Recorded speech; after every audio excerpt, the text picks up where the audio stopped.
Yeah, I'm not gonna lie. I wasn't listening to what y'all were saying, but It's all I mean, good. I'll jump in this. I'll jump in this just in case. Did y'all say anything about how so that means that Banner realized that he had to let the Hulk out at all times mixed with himself. Did y'all say that? No. Okay, well, good job. There you go.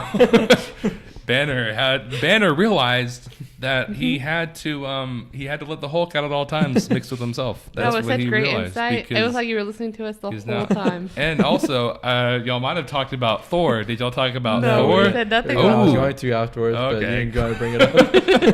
Okay. Well, Thor. I'm about to say if anybody hasn't seen the movie, don't watch this part. But I feel like you made it through this point. A little too late for that. If you haven't seen this movie, be careful because I'm about to bring the biggest spoiler of the whole movie. If you haven't seen any of the parts with Thor in it, yeah, that's Iron Man dying wasn't the biggest spoiler. The biggest spoiler was Thor was overweight in this movie.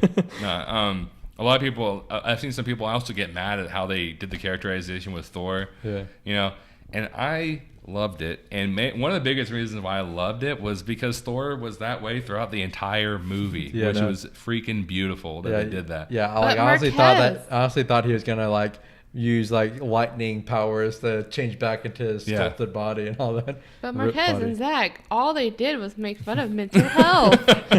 Oh yeah, that's right. I forgot. I don't really see it as that. I mean, sure they played it as laughs quite a bit of times, but I feel like there were times when they actually took it serious, like when Hulk said Thanos' name. It shows how it shows his PTSD. Yeah, to the exactly. Whole thing. Because he truly even more than Iron Man, he blames himself. Thor blames himself for what happened because he didn't go over the head. Like we talked about, Iron Man lost people, but Thor lost so many people in that battle with Thanos. And then he had the chance to kill Thanos before he snapped, but he wanted to drag it out just for revenge. Yeah. But I'm looking for something, and I'm trying to find it. You were already looking for something. Dude, I know. I keep thinking about stuff to look for because I've been on Facebook now. The new app that was released. There's a big complaint that people have been saying that we need to bring up, and I want you to be listening. Wait, it's a big complaint that people say? What? Oh, is it the CAPTAIN? Captain Marvel. Oh yeah. Well, we can bring her up, but let me bring up one thing before I get angry at people. I read somewhere today they're like, Thor was deconstructed as a character, because they're like Thor already had his arc in what's it called, Ragnarok. Oh yeah. You know, so they deconstructed his character and just redid his arc again. I'm like, no, not really, because in the first one he was kind of just upset about his power because his hammer Mjolnir, whatever, was destroyed. You know, and he had that whole speech with his dad that said he wasn't the god of hammers. Yeah, exactly. So I mean, and Zach over here missed that part apparently. But oh my goodness, but. Did you just go through puberty just now? But it reminds me of Chris Pratt in Infinity War when he's trying to copy Thor's voice. But no, I don't really think they redid his arc, considering that, I mean, having your hammer destroyed and feeling like you are responsible for half the world, half the universe dying, are really two completely different things. Yeah, no, exactly. You know, those are two different arcs to get through in general. And so that's kind of what I want to say about that. It's not really a big thing. I just saw a complaint about that today. But Captain Marvel, guys. Captain Marvel ruined the entire movie. Yeah, I've I'm not even exaggerating. I've seen so many guys, and I'll not exaggerate. I'll emphasize the word guys. I'll emphasize an so actual many name guys have. Here we go. He's got to bring them up. I'll emphasize a specific name in a second. No, but so many guys I've seen in comments about Endgame, even if it's not even about Captain Marvel, they've said Captain Marvel ruined Endgame. I'm just so shocked because first of all, I was shocked that Captain Marvel wasn't in the movie more. Yeah, which I know she was off doing other stuff in the universe, like protecting other planets and stuff. But it is kind of weird that they didn't phone her up when they're doing the time travel stuff and be like, "Hey, you want to help us? With this is kind of important." But I can overlook that. But people are saying she ruined the movie, even though she was only in the movie for 10 minutes. Yeah. And also, you said someone said like, "Oh, she shouldn't have been there. She didn't even do anything." Yeah. Well, my friends, if you watch the movie, you'll realize that she stopped Thanos for snapping a second time. Yeah. And this time from destroying everybody. Yeah, he was literally about to kill everyone. So he was literally headbutting her, which everybody else that faced Thanos could not hold their own against a fight in Thanos. And he was headbutting her, and he had to use a power stone just to get her off of him. Yeah, people like I've seen like some of the guys be like, yeah, it's so awesome. I loved whenever Thanos just threw her off like a rag doll. It's like, no, he had to use a freaking power stone to do it.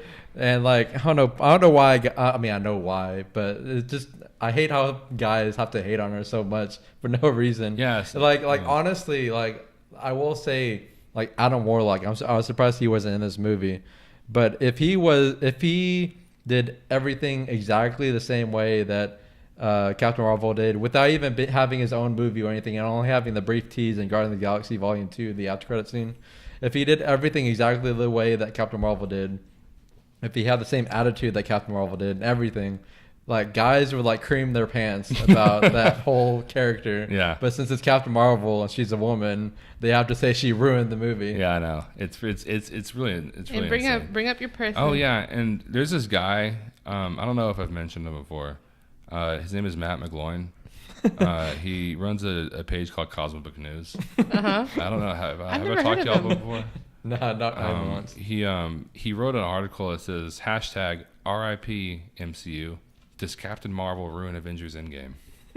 Yeah, and he also you sent me something the other day too. What was it? Yeah. I really need to start bringing these things up ahead of time, but so I don't have to like. I mean, you can just go on the Facebook page Cosmic Book News, and it's just scroll through it. Yeah, it's like a whole bunch of articles. And it's really insane. Like, and he posts stuff like that all the time.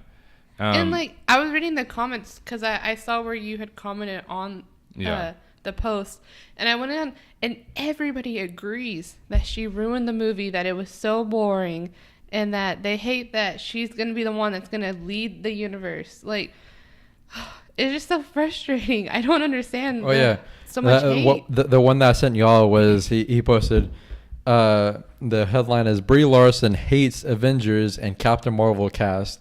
And then his caption is, sounds about right, ... And like you read, I can't remember exactly what she was saying, but she was on a talk show, so obviously she wasn't being serious. Yeah. But she was like joking around, saying like, "Oh yeah," talking about how she hates the Avengers cast. But it was obvious that she was like joking about it. Yeah. I don't know if he's trying to be clickbaity or if he's literally this much like of an idiot to where like he actually thinks this. And honestly, people think it. Like I go on YouTube a lot. Yeah. And I don't know why, but I always see like people like making fun of Brie Larson because she's like flipping out on people or something like that. I'm like, she's not flipping out on anybody. I feel like it's just female Avengers in general now, because I was seeing hate that one scene where Captain Marvel got the Infinity Gauntlet from Spider-Man, right? And all the female Avengers in that moment come together to help her get it to where they need it to go, right? And everybody was like, wow, all these women come together at this moment, so they just left whoever they were battling with to battle by themselves. It was like, no. Yeah, the Infinity Gauntlet was the most important thing. Yeah, they're not leaving the battle. Exactly. They're just moving to another part of it. Yeah, the most important part about it. Protecting the Infinity Gauntlet from going to Thanos. Yeah, and I will say that Captain Marvel could have totally just flown through the entire battlefield by herself, but it still was a pretty cool scene. Yeah, and it's like, it was also an Easter egg for the A-Force, which is also a comic book where it's all the female Avengers team up. So, I mean, they were trying to, like, give us, like, something, and it was a really cool scene to see all, because, before now, like we've talked about, Captain Marvel was the first female Avenger solo movie. And so to realize how many actual female Avengers we actually have was really cool to see. Yeah, and I also do want to say that I don't know what it is, but something about the way they do the Captain Marvel fight scenes, like the 2 times she fought Thanos in Endgame, like I freaking loved the way it looked, like just the way she like moved around and just like it just looked so awesome, just her fight scenes. And I do want to bring up the Captain America scene with Mjolnir, however you say it, Thor's hammer. Yeah, I think it's Mjolnir. I don't know. Every time I think of the name, I just think of Kat Dennings and Thor: The Dark World saying it, and it just throws me off. It's like Mew Mew. I'm not really sure on how you say it, but yeah, I do. There's two of those scenes. There's two of those scenes and it's basically the whole last act. Obviously, we can keep bringing that up. It's one of the best things of all time. Captain America holding, actually being able to pick up. And I love that the first time we saw it, everybody cheered at that moment. Oh yeah. Because that is such a big moment that I don't think people realize it's a big moment. Yeah. And when we saw it with our parents, me and Zach, nobody cheered. Nobody even reacted. Yeah, no. Like I was looking around because like I was getting ready to like cheer because like I was expecting everybody to cheer, but like nobody did. I was like looked around like nobody was even reacting. I'm like, what in the world is going on here? I'm so glad that whenever we saw Infinity War and Endgame, we had like a great audience in there. Exactly. Like our first time seeing it. But I want to talk about. Here's your theory. I want to bring up my theory on why he was able to pick up Mjolnir or his Thor's hammer. Okay. So here's my in-depth analysis of why this is possible. So guys, have y'all ever seen Age of Ultron? Never in my life. Well, I'm about to spoil it for you. Okay. In Age of Ultron, there's a scene whenever. Are you gonna spoil the whole movie by this one scene? In Age of Ultron, there's a scene whenever Captain America, when everybody's trying to pick up the hammer or whatever, and then Captain America like tries to pick it up and he kind of budges, right? Mm-hmm. So what that means is that Captain America was pretty much worthy at that moment. Mm-hmm. He was basically completely worthy at that moment. But here's the only thing: is that if you watch movies like the first Avenger or Thor, even you realize that if you watch the first Avenger, you realize that Captain America loved the idea of war. He wanted to fight in war. He loved it, right? Right. He was really wanting to do it. If you watch Thor, the main reason why he wasn't able to pick it up was obviously that he was, number one, he was really into himself, and number two, he loved to fight war for just the idea of fighting war. Yeah, like he went to go fight the Frost Giants at the beginning of the movie. Yeah, and he killed all. He just did it for no reason. And killed a whole bunch of them for no reason. Right. Right. And so he wasn't worthy because in order to be worthy, you needed to not fight to fight. You needed to fight to protect. And whenever Thor realized that, and Thor changed his whole complete attitude towards it all, that's when he was able to pick it up. Right. So Captain America at that time, he was still following the government. He still really saw nothing bad about the government. He even was able to. He still comes from that time of loving war. But then whenever you go through events of like the Winter Soldier or Civil War, that's whenever Captain America started realizing that the government's not really all that, guys. Right. It's not all that. In fact, it can be a little corrupt. And that was pretty much the whole point of Winter Soldier, was Captain America realizing that the government's a little corrupt. Right. And Civil War was him, kind of a connection between that. Because I feel like without movies like Winter Soldier, we wouldn't have actually had a Civil War. Yeah, because, I mean, it showed why Captain America was so reluctant to sign the accords. Yeah. Because the government already showed that it could be infiltrated by this horrible organization. Yeah. And so the fact that they were going to sign the accords and then be controlled by the government was something that Captain America didn't want to do. Yeah. So you couldn't have Civil War without having Winter Soldier. And in Civil War is whenever he realized he needed to stop doing what the government told him to do, stop doing things because he was told it was right. He needed to start doing things because he knew what was right. And that to me is why he was worthy, completely worthy in Endgame, because he wasn't worthy enough in Age of Ultron, but he was completely worthy enough after that because his mindset completely changed. Everything about him changed. Right. And I do want to talk about how I was pretty much right, which, I mean, I don't want to say I was right because I wasn't the one who made the theory, but I did bring up this theory in an earlier podcast about how they were foreshadowing Iron Man wielding the Infinity Gauntlet by having his left arm be injured like throughout the entire MCU. Starting back from the very first Iron Man movie. Yeah. And it's kind of weird that they kept having his left arm be injured, but then he wielded the Infinity Gauntlet on the right arm. Yeah. it's kind of weird that they switched that up, but they did. It is cool that they foreshadowed it all the way through. But I had an idea. What if they're saying the reason why his left arm was hurting because his right arm was always the stronger one? So that's the one That's true. that ended up being the stronger one. Yeah, that's a good He point. wielded the Infinity Gauntlet. Yeah. That's a good point. Yeah, That whole scene was freaking awesome. I love the whole whenever you just see like the Infinity Stones just crawl up his hand. Oh, and yeah. he just like kind of just gets that huge burst Right. of power. Yeah. And You know? I've read I forgot if it was a movie review or what, that was like, how is it that Hulk struggled with the Infinity Gauntlet, but Iron Man was able to wield it and say, I am Iron Man. But the thing is that Hulk and Thanos both allowed the Infinity Stones to take over them. When Iron Man was saying, I am Iron Man, the Infinity Stones were still like going inside him. Yeah. And so he was still struggling, and he snapped really quickly after he put it on. So it's not like he had it on as long as Hulk and Thanos did. Mm-hmm. Yeah. No, And plus, he died. So Yeah. Hulk and Thanos didn't die. Yeah. Oh man, that scene. And that whole end scene was just the most epicest. It's the word epicest thing that's ever been shown on screen.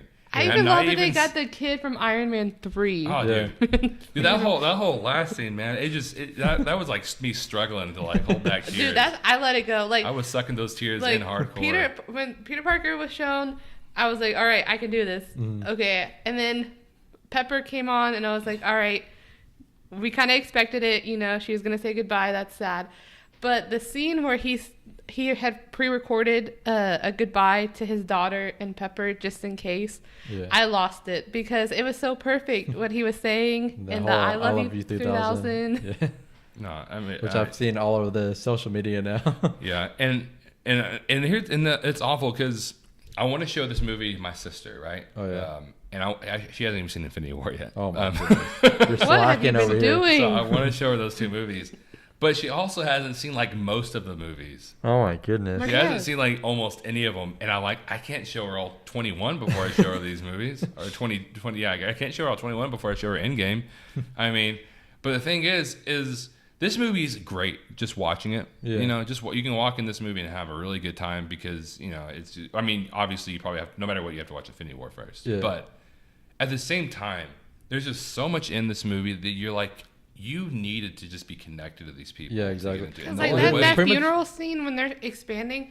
I mean, Iron Man started this whole thing. Right. And that's why I feel like I was crying at that moment because when they're... Actually, Nick Fury started this whole... He started this Whatever. Iron Man was the first movie, okay? But the thing is that when they're expanding out and they're showing everybody that's now part of this universe, to think that it all started with Iron Man, who nobody even thought was going to do well. Yeah. And it started this whole thing and everything that he impacted. And it was just... It was amazing and so sad. Yeah, and I want to show these movies to my sister, but it's like, I want to show her, but like, how is she going to have the connection that I had without showing her all of them? Because it's just like that's the beautiful thing about this universe. You can have like a movie where you have like several sequels, Right. but whenever you have a movie where you have characters, then you have movies with their characters, but their characters care about all these other characters, and they have these different relationships with these characters.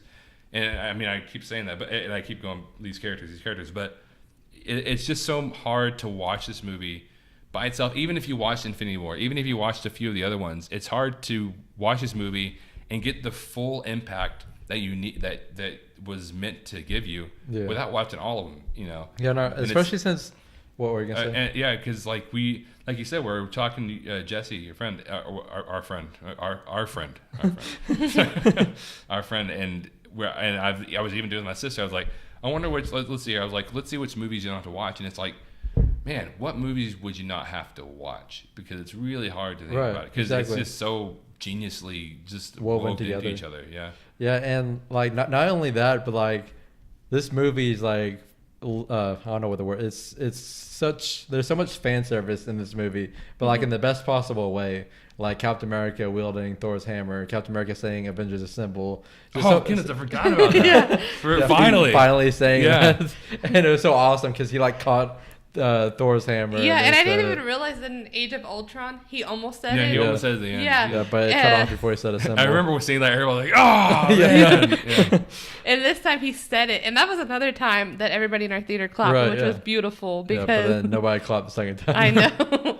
Our second audience was awful. Like, this movie just knew how to satisfy. And then I liked how the people who died before the snap or Black Widow, I like how they weren't able to be brought back, at least in this reality. Yeah. Because those deaths were so impactful. Yeah. Like, now they brought Gamora back, but the Gamora that was... different Gamora. Yeah. Like, that was an impactful death. Vision was an impactful death. And so I love that scene with Hawkeye and Scarlet Witch at the end when they're like, I wish we could tell them that we won. And Scarlet Witch says they know. Yeah. Which, speaking of Hawkeye, like whenever he became Ronin, I wasn't expecting to like that so much, which I kind of expected it. Like I was expecting his family to get dusted and that's why he turned into Ronin and all that. But like the way they did it was so freaking amazing. And they made it like I could have taken like an entire movie of that, even though it's technically the Punisher storyline, it still would have made for like such an awesome. And it's crazy. Storyline. I wasn't expecting to like Hawkeye as much as I did. Yeah, this is like I loved Hawkeye. Yeah, I haven't liked Hawkeye that much at all. To be honest, I loved Hawkeye in this movie. Right. Like, and honestly, I really wish they would have given more to do with Black Widow. Oh yeah. You know. Because I love Black Widow too. I loved her for a while, but I just feel like honestly I didn't mind that she died. Mm-hmm. You know, it was just but I loved her death scene. That was pretty great. How they're like fighting over who's gonna do it. Yeah. Which I don't know why people are so confused on what they're gonna do with the Black Widow movie that's coming up, because I thought like way before this movie came out that it was pretty much known that it was gonna be a prequel. I feel like the only way you can do Black Widow is prequel, because ever since she's been introduced, her whole life has been the Avengers in the Avengers storyline. So if you don't do a prequel, where could you do a Black Widow movie? Yeah. It doesn't make any sense. Yeah, I feel like most of her stories in the past. Yeah. And also, since we're talking about Vormir, where Black Widow died, it is kind of funny to think about, because Captain America is the one who went back and returned all the stones, right? Yeah. At the end of the movie. So he would have to go to Vormir and return the Soul Stone, and Red Skull's there. It'd be kind of awkward. Hey, can you show me where He's like, whoa, yeah. Is that you? But yeah. Just kind of a little funny thing to think about. Maybe he just used Thor's hammer to fly down there without even talking to Red Skull. But he wouldn't even know that Red Skull was there. Yeah. So it'd be kind of funny. But this movie, to me, I can understand finding plot holes. And here's my biggest thing that I hate is I don't understand why people want to get caught in those plot holes so hard. Some people want to just grab on those things and hold on to them for dear life, because it was a time travel movie, guys. How many time travel movies have been perfect? All time time traveling movies. Even is like Back one of the to the hardest Future, movies. Yeah, which is like a big movie that everybody pretty much knows. Right. That can even get really confusing when you think about all three of the movies. Yeah. I mean, all time traveling movies are hard to make. Yeah, no. They're really hard to make. It's hard to make. It's never been be done. Perfect. Even Looper, my favorite, one of my favorite movies of all time. Like, that's a time travel movie, and it even had some things that weren't really lined up correctly. Because you can't. It's hard to do. It's hard to do something like that you never really can understand how it works. And that's another thing. A lot of people want to act like they're like, oh, it wouldn't work like that. I'm like, how do you know? That's a weird voice. How do you know? How do you know? Like, how do you know how it works? Yeah. You know, it's never been done. Nobody knows how it works. Not even the people who have been studying it for years knows how it really works. Right. I mean, I say that, but like, who really knows? Who knows what's actually going on over there? Yeah, but, the aliens. Yeah, but like, they might have actually done it already. But like, who knows? Like, or maybe the really people that are saying that it's not how it works, maybe they've actually time traveled. Maybe they're trying to get everybody on track. They're like, that's not how it works. You know, it's a side note. Back to the Future is the way to go. But no, like, it's just like people. I hate when people are like, because I was talking to somebody about the whole Nebula thing, and they're like, that's what they said. Because I was saying how Well, it just creates a new reality. Yeah. So it doesn't really matter if she died there. Mm-hmm. And they're like, I'm sorry, but that doesn't make any sense, even for the MCU. And I'm like, how would you know if that made any sense? Have you gone back in time? Right. Like Brittany said, maybe you have, but maybe she is from the future. Yeah. You know what I hate, and it's kind of randomly thrown out there, but it has to do with it.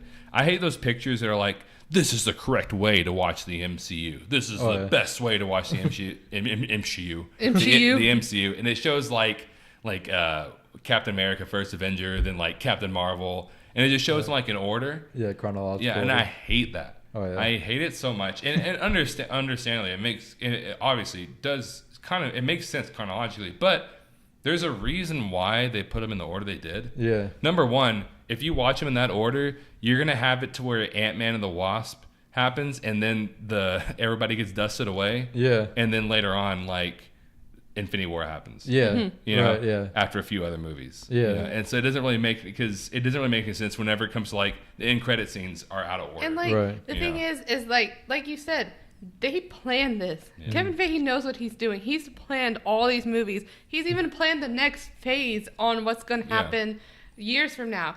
So the reason why, like, because when I saw the trailers for Ant-Man and the Wasp, I was like, they should have put this before Infinity War. But if you put that before Infinity War, you can't have Scott Lang trapped in the quantum realm at that time. Yeah. Also, spoiled Infinity War. Yeah. And also. Or what were you gonna say? Yeah, I mean, it just makes sense to just put it there because that really is a huge thing about Endgame. Mm-hmm. You know, and that's the way it's all designed. It's not designed to be chronological order. It's designed to have the most effective hype for the next movie, kind of. You know. Mm-hmm. Because you're watching it, you know, like it's so weird to have such a hyped up movie like Infinity War and then all of a sudden drop down to Ant-Man. Mm-hmm. But it's there to hype up or to make you understand what's going on more in Endgame, and it just makes more sense. Exactly. You know. And since we're talking about Ant-Man and all that right now, we have to bring up the real MVP of Endgame. And that is the rat. Oh yes, yeah. The rescue that saved the entire universe. That freed Scott Lang from the quantum realm. Yeah, that was another question they answered. Someone was like, "What would happen if the rat didn't get there?" And the Russos were like, "Well, none of it would have happened." Yeah, exactly. The rat knowing about time travel and all that. Yeah, thank you, rat. Thank you, rat. We're so saved proud. the entire universe. Saved everything. He's gonna get his own movie now. That's what I want. Rat. Yeah. And like no explanation, just Marvel's rat. And I want to know the events that led him up to how he turned on the quantum realm. Yeah, and since we're getting pretty long on this video, I do want to bring up one thing that I really want to talk about. It's like the only complaint I have about Avengers Endgame, and that's at the end with the old Captain America sitting on the park bench.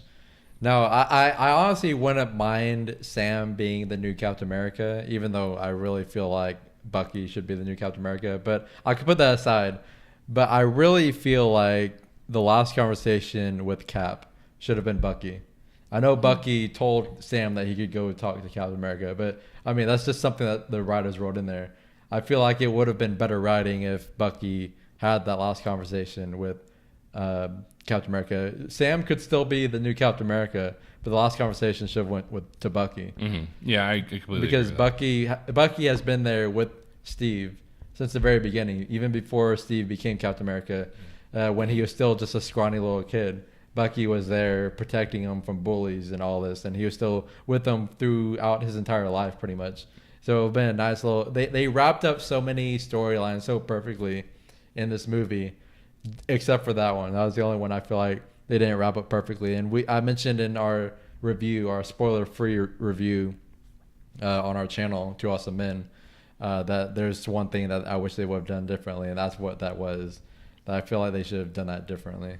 Yeah, especially since Sam, we've seen a lot. We've had a lot of scenes with Sam and Cap. A lot of happy scenes, a lot of their meetup, a lot of just a lot of good scenes with them, and happy things are going on.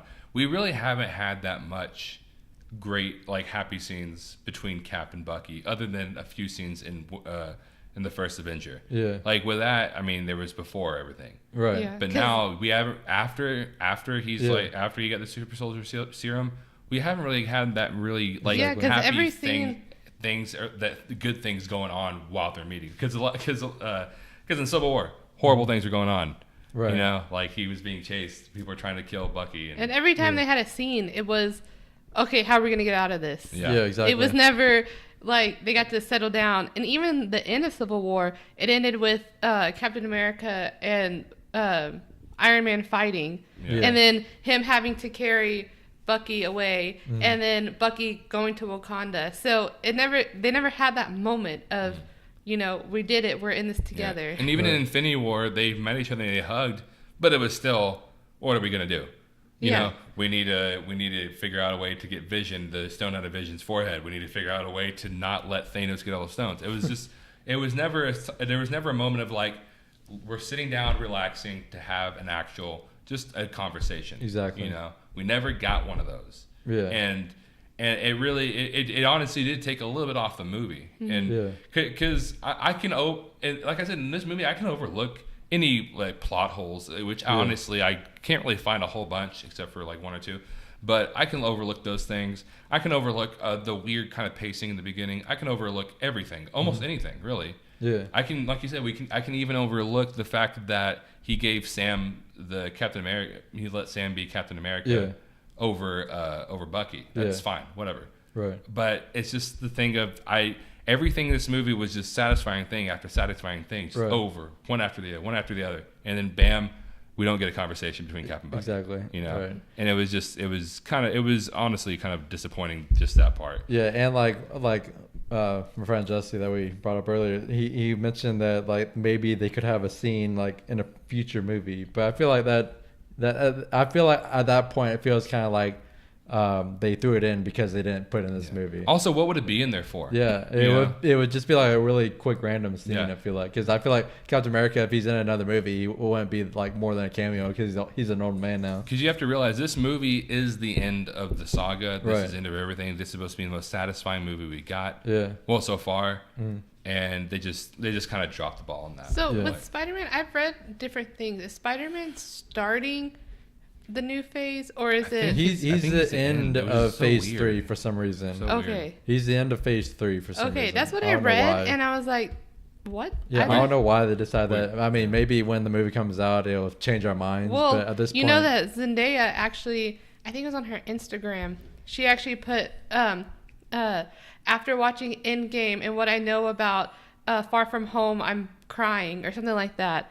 So something happens in Far From Home. Well, I am excited that Iron Man died, not just because it was such a nice send off for the character and it's such an awesome end scene for him, but I am excited to see what that does to Peter Parker's character because he's been so like Iron Man's been such a big mentor figure for Peter Parker. So it's gonna be nice for Peter Parker to finally grow out of that and become his own person now. Yeah, finally. and this is like this Spider-Man's Uncle Ben, you know, because they didn't want to tell the origin story because it's already been done 2 times.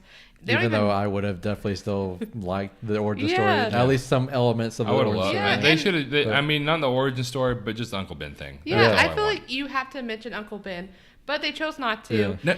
Not just you. Okay, sorry, but not just you had to mention Uncle Ben. Yeah. This is supposed to be Peter Parker in high school after Uncle Ben dies. Yeah, Maybe it's not been like right 6 afterwards. months. No, maybe not right afterwards. But he's still a kid. He's still dealing with this. Yeah, You know, and they just don't mention it. yeah, Yeah. That's the at all. whole reason why he they becomes kind of like Spider-Man. skirt around it, but Yeah. they never like come out and say like. I really hope Mysterio gives them like a flashback to Uncle Ben, and we get a little glimpse of like the backstory between that whole thing. And I hope it's Tobey Maguire. That's my little input there. Or Andrew Garfield. Right?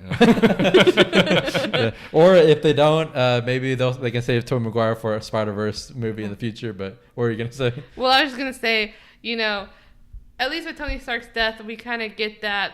It was a father figure to him after he lost Uncle Ben. Yeah. It'll be nice, like you said, to see where his story goes from here and how he grows from this. Yeah, which I actually have heard they didn't release another trailer for Far From Home because it was gonna have spoilers like major spoilers for Endgame. Which I feel like they already spoiled too much, but that's just by having the first trailer. Yeah. By having, especially having like Samuel Jackson in there. Oh yeah, that too. Yeah, and all the other characters.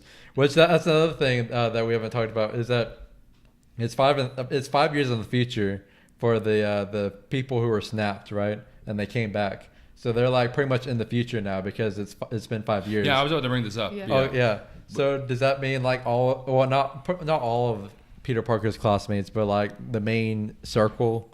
Yeah, did they all get snapped too? I was about to bring that up because what it is I was reading. It was also another question that Russo brothers answered. So they said that basically most of his classmates, the one that didn't get snapped out, they're pretty much gonna be like in college. Yeah, because they graduated. Yeah. But all the ones that are there and he's still in his grade are gonna have been snapped out. Okay, yeah, that's the only thing that would make sense to me. Because like 5 years in the future, like you said, they'd be in college if they didn't get snapped away. Which I've seen a lot of people be like, "Well, it's just a little too coincidental." That it's well, if you really think about it, half the world's a lot of people. Yeah, and also like 4 people is the ones that got snapped out. You know? And for one, his circle of friends isn't that big, so that small amount, it's not too coincidental. And 2, you're gonna complain about that. But not that the original 6 Avengers didn't get snapped away, but everybody else did pretty much. Yeah. So it's just like story devices. Yeah, exactly. So, I mean, it's not really that. I mean, technically, kind of is coincidental, but not really. If you really think, it's only like, in the trailer, it's only like 5 people that are the same age. Right. And that's a lot considering the whole universe. Yeah. I mean, you can look at the Earth and say, well, 7 billion people, only 5, but look at the whole universe. Yeah, no, exactly. You know, that's a lot of people just to complain about 5 people. Yeah, out, you know, or maybe a little more, but either way. Yeah. You know, so I really don't think it's that big of a deal. But I'm really excited. I'm really excited about this. I'm really excited about Guardians of the Galaxy Volume 3. Oh, yeah, no. With So Thor most likely being in there now. Thor being I thought you were going to be, I am so excited about Sonic the Hedgehog. I'm just so excited about that movie. No, I'm not. Okay, we're going to save Sonic the Hedgehog for the next video because this video's getting long. Yeah. But I'm really excited about Thor being in there, especially his overweight self being in that movie. Yeah, oh, man, and with James Gunn being back. I'm so excited about Volumes of Galaxy. Volumes of Galaxy. Volumes of Galaxy, Guardian 3. Okay. I'm so excited about that. You mean as Guardians of the Galaxy? As Guardians of the Galaxy. As Guardians of the Galaxy. Yeah, I'm really excited about that. Mm-hmm. Anyways, I don't know. I'm pretty sure that's all we really have to say. Yeah. I think we've talked pretty much everything I wanted to talk about. Yeah. We actually got through all of it. This is it. This is our last. This is our last podcast. This is all we made it for. Oh yeah, we're ghosts. We died last podcast. The guy killed us. The guy killed us. So we have no idea what it was for people who are wondering what that loud bang was. We have no idea. I'm pretty sure it was just like something slapping against the house, but I didn't like see it. I don't know what else it would be really. Yeah. But, I mean, we searched the whole house. There was nobody in the house. I don't know. So. But he was very tiny. Well, we thought maybe he walked in there and heard us talking. He's like, "Oh, they're doing something, so I'm not gonna come in here right now." Yeah, so he walked out. He's like, "Maybe later, I'll come back." But anyways, if you do want to watch our review, we do have our review up on Two Awesome Men over Endgame. That is spoiler free. You don't really care because you've already seen whether or not it's spoiler free. Unless you skip to this this moment. We're still debating on whether or not we're gonna have a whole spoiler review over it. We're not. We sure. might possibly have this. We're not positive. If we're debating on whether or not we want to or not, and you can just go in there and check us out on there on Two Awesome Men.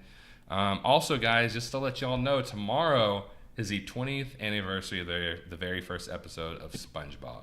Yeah, so like barely anybody's talking about it. I've only seen like one meme page to post about it. Yeah, I saw one meme and I was like, I didn't even notice. I didn't realize it. It's the 20th anniversary of the first episode of SpongeBob. And the creator isn't alive anymore, which is really kind of sad. Yeah. So, dude, oh man, and we brought up Stan Lee's last cameo, right? Oh no, we didn't. Yeah. Yeah, that was a pretty great one with enough said license plate and all that. Which I'll say this really quick since we're ending it. Mm-hmm. Even though I'm glad there wasn't an end credit scene, I wish there was like a montage of Stan Lee just to kind of like, because this is the end of the saga, so it would have been nice to kind of like just seeing all his like cameos behind the scenes of just Stan Lee. Yeah. So that I was glad that there wasn't an end credit scene, but I am sad that there wasn't something like a tribute to Stan Lee. Yeah, it is really respectable that they didn't have a after credit scene because I mean they know that we're gonna see the next movies. Yeah, and it's kind of like a thing of like this is the end of this. Yeah, this, exactly. This era. Yeah, it's like a closure. Just but like that's why ending. I would have liked to have a Stan Lee tribute. But I mean. Yeah, I can agree. understand, I agree. Yeah, but I was really hoping they did have the Iron Man clicking the hammer, just a sound. They didn't show anything, but from the first movie when he made the first suit in the cave. But anyways, so I think that's really all we have to talk about today. Yeah. Like I said, you can go on our Two Awesome Men channel and watch our reviews. Watch a review over Endgame. Like I said, we're still debating on whether or not we're going to put up a spoiler review. But go in there and check us out on Two Awesome Men.